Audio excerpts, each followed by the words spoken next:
నాగర్ కర్నూలు కూడా గ్రీన్ ఇచ్చారు, అంటే కాంగ్రెస్కి ఇచ్చారు. అవును. డైరెక్ట్గా నాగర్ కర్నూలులో విషయం ఏంటంటే అండి, ఆర్ఎస్ ప్రవీణ్ కుమార్ గారు బీఎస్పీ పార్టీ తరఫున పోటీ చేసి బీఆర్ఎస్ సహకారం బ్యాక్ ఎండ్ తీసుకుంటే సరిపోయేది, ఈజీగా బయటపడేటోడు.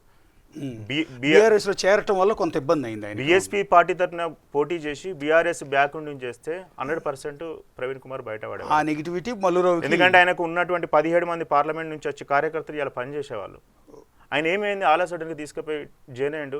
అందరికంటే ఎక్కువ విమర్శించింది ఆర్ఎస్ ప్రవీణ్ కుమార్ గారు. అదే కేసీఆర్ ఎక్కువగా విమర్శించింది, రేవంత్ రెడ్డి గారి కంటే ఎక్కువ విమర్శించింది. ఎందుకంటే ఆయన ఆ దశలో ప్రవీణ్ కుమార్ బయటకు వచ్చి కేసీఆర్ తిడుతుంటే అందరూ నమ్మారు కూడా. అవును. నీకు మొన్న ఎన్నికల్లో కాంగ్రెస్ గెలుపులో పారిస్ ప్రవీణ్ కుమార్ది కొంత పాత్ర కొంతైనా ఉంటుందేమో అనిపించింది. ఎందుకు అంటే కేసీఆర్ నా స్థాయిలో ఎండగట్టడు, ఒక ఐపీఎస్ అధికారి, గవర్నమెంట్ ఉద్యోగం అదే ఉద్యోగులు రిజైన్ చేసి మరీ వచ్చి బయటకు వచ్చి తిడుతున్నాడు అంటే అది ఖచ్చితంగా నిజమే అని కొన్ని కాన్స్టిట్యున్సీల్లో పర్టికులర్గా ఎస్సీ ఓటు బ్యాంకులో క్లియర్ కట్గా ఆ ప్రభావం చూపించింది.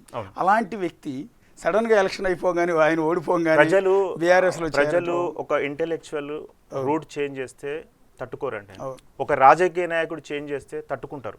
మీరన్న ఈక్వేషన్లో అతను బీఎస్పీ నుంచే పోటీ చేసి బ్యాక్ అండ్ బీఆర్ఎస్ సహకారం లోపాయకార ఒప్పందం చేసి, లోపాయకార అవసరం లేదు, మేము నిలబడము, ఆయన విద్యాధికుడు, బీఆర్ఎస్ సంబంధించినటువంటి వాడు, ఆయన మేము సపోర్ట్ చేద్దాం అనుకుంటున్నాం. ప్రవీణ్ కుమార్ ఉంటే ఒక కమ్యూనిటీ వాళ్లకు పార్లమెంట్లో గలం అవుతాడు, మన రాష్ట్రానికి లాభం అవుతుంది, మేము వదిలేస్తున్నాం ఈ సీటు అంటే స్వచ్ఛందంగా ప్రజలు ఓటేసేవారు.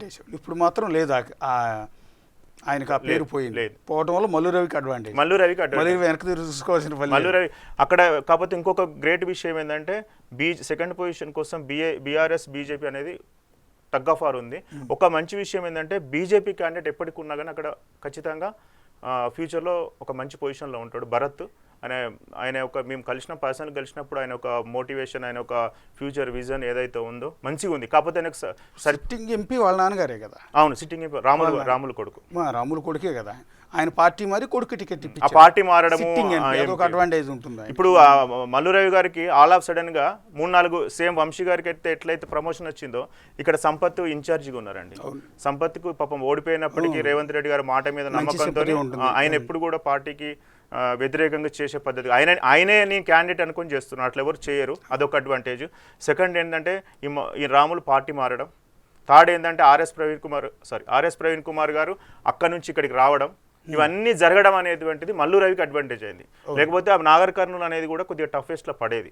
ఓకే అంటే మా క్రైటీరియా, మా సమీకరణాలు ఇవన్నీ మేము డేటా పెట్టుకొని ఎట్లా మైగ్రేట్ అవుతుంది అని ఇవన్నీ, అంటే మామూలు సర్వేలు అంతా ఏదో 100 మందిని అడిగి 50 ఓటేస్తారని చెప్తారు, కానీ అక్కడ చాలా ప్రామాణికంగా ఉన్నది మల్లురావు గెలవడానికి. For more videos like this, subscribe Big TV channel.